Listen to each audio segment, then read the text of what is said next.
আটকালেন কেন? আমাদের সরকার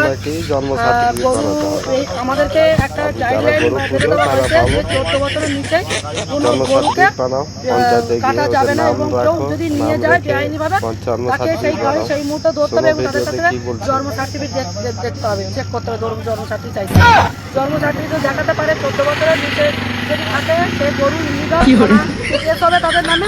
আর যদি লিগাল হয় মানে 14 বছরের উঠতে হয় সেই গরু আমরা সসম্মানে সেই ব্যক্তিকে দিয়ে দেবো এবং সেই ব্যক্তিকে আমরা ছেড়ে দেবো সসম্মানে।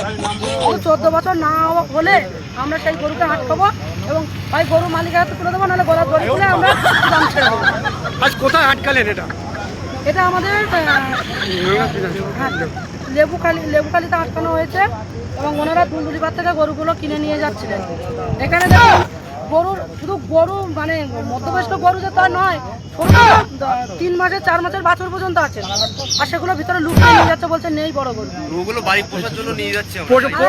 সার্টিফিকেটটা দেখাও না। প্রশাসনকে জানিয়েছেন আপনারা? অবশ্যই এখানে মেজবাবু আছেন, প্রত্যেকের নাম এবং ফোন নাম্বার অনেক ঠিকানা নিয়ে নিয়েছেন। ব্যবস্থা নিই, আর না নিলে আমাদের নিতে হবে। ওনারা বলতেন ছেড়ে দিতে, আমরা হয়তো মানুষকে ছেড়ে দিতে পারি, কিন্তু আমরা গবাদি পশুকে ওনাদের হাতে তুলে দিতে পারি না, ওনারা বেআইনি। আমরা সরকারের থেকে যদি এইরকম অপকর্ম করি না, দুর্নীতি করি, তাহলে মানুষ আমাদের ভরসা করি।